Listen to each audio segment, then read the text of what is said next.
નમસ્કાર વાળા દોસ્તો, નમસ્કાર. આજ વિડીયોના માધ્યમથી આપણે જાણીશું રામાયણ વિશે. અને રામાયણની અંદર કેટલા કાંડ છે અને દરેક કાંડની અંદર કઈ મુખ્ય ઘટનાઓ આવે છે એના વિશે આપણે વાતો કરીશું.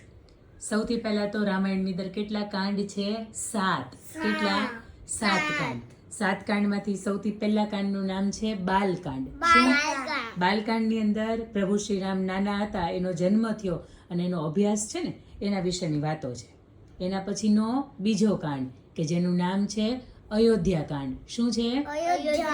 અયોધ્યાકાંડ. એની અંદર પ્રભુ શ્રી રામને રાજ્યાભિષેક કરવામાં જે આવ્યો છે, એના પછી કઈ કઈ રાણીએ 2 વચન માંગ્યા હતા ને એની વાતો છે, અને રામને વનવાસ મળે છે આવી વાતો છે. એના પછીનો ત્રીજો કાંડ, એની અંદર શું છે? એનું નામ શું છે? અરણ્યકાંડ. શું છે?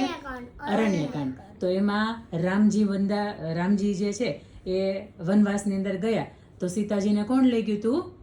રાવણ. તો સીતાજીનું હરણ થયું એની વાત છે, સીતાજીના શોધ થઈ એની વાત છે. આવી મજાની વાતો છે એની અંદર. યુદ્ધની પછી વાત છે. અરણ્યકાંડની અંદર આટલી વાત છે. એના પછીનો ચોથો કાંડ કે જેનું નામ છે કિષ્કિંધા. શું નામ છે? કિષ્કિંધા. તો પ્રભુ શ્રી રામ અને હનુમાનજી જ્યારે પહેલી વખત મળે છે ને, આ ઘટનાનો પ્રસંગ છે ને એની અંદર લખ્યો છે. દરેક વાનર સેના હતી, નલ, નીલ, જાંબુવંત, અંગદ, સુગ્રીવ, આ બધાની સાથેની મુલાકાત થાય છે, બધાની સાથેનો પરિચય થાય છે, અને હનુમાનજી છલાંગ મારીને ક્યાં જાય છે? લંકા. યસ, આ બધી જ વાતો જે છે એ કિષ્કિંધા કાંડની અંદર છે. એના પછીનો કાંડ આવે છે જેનું નામ છે સુંદરકાંડ. શું? આપણે હનુમાનજીની જ્યારે પૂજા અર્ચના કરતા હોય ત્યારે સુંદરકાંડના પાઠ કરીએ છીએ ને, તો સુંદરકાંડની અંદર હનુમાનજીના મહત્તમ પ્રસંગો છે. હનુમાનજી લંકાની અંદર જાય છે એ પ્રસંગ એની અંદર છે. હનુમાનજી લંકાની અંદર જઈને અશોક વાટિકામાં કોને મળે છે? સીતાજીને. એના પ્રસંગો એની અંદર છે. એના પછી હનુમાનજી કોને મળે છે? લંકાના રાજા રાવણને. એની વાતો છે. અને એના પછી હનુમાનજી એના પૂંછડાની અંદર જે આગ લગાડી હોય ને, તો હનુમાનજી શું કરે છે? આખી લંકાની અંદર આગ લગાડે છે. અરે વાહ! એને ચેમ છતાંય બાળી નાખે છે. તો આ વાત બધી જ લખી છે. ક્યાં લખી છે? સુંદરકાંડની અંદર. એના પછીનો આવે છે છઠ્ઠો કાંડ યુદ્ધકાંડ. શું છે? યુદ્ધકાંડ. હવે અહીંયા કોની વાતો આવશે? કોની વાતો આવશે? રાવણે જ્યારે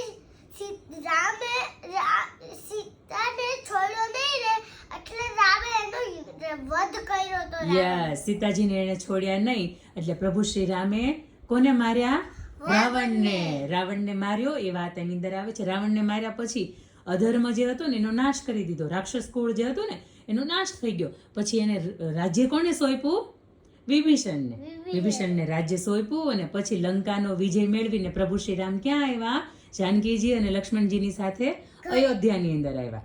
એનો ઘરે આવ્યા ને, એનો રામનો રાજ્યાભિષેક થયો. આ બધી જ વાતો જે કંઈ પણ છે એ કેની અંદર આવે છે? યુદ્ધકાંડની અંદર આવે છે. અને એના પછીનો સૌથી છેલ્લો ને 7મો કાંડ જેનું નામ છે ઉત્તરકાંડ. શું નામ છે? ઉત્તરકાંડ. સીતાજી ગર્ભવતી હતા અને આવા સમયે પ્રભુ શ્રી રામ સીતાજીનો ત્યાગ કરે છે. એના પછી લવકુશનો જન્મ થાય છે. લવકુશને એટલા બધા સીતા માતા પરાક્રમી બનાવે છે ને, તો પ્રભુ શ્રી રામ અશ્વમેઘ યજ્ઞ કરવાના હોય ને ત્યારે લક્ષ્મણની સામે લડે ને લવકુશ, તો લવકુશ જીતી જાય.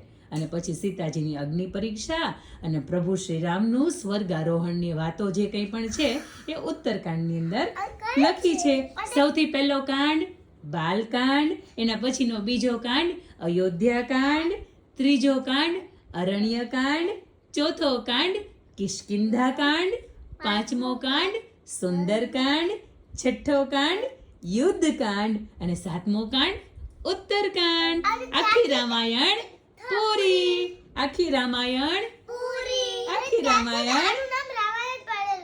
યસ, ત્યારથી આનું નામ રામાયણ પડ્યું છે. અને રામાયણ કોણે લખી હતી? એક મહર્ષિ વાલ્મીકીએ લખી હતી. અને રામચરિતમાનસ કોણે લખ્યું? તુલસીદાસજીએ. આ હતી અમારી રામાયણની વાતો. Thank you. તમને ગમ્યું હોય તો શેર કરજો, લાઈક શેર અને સબસ્ક્રાઇબ કરજો. બાળકો એવું કહે છે.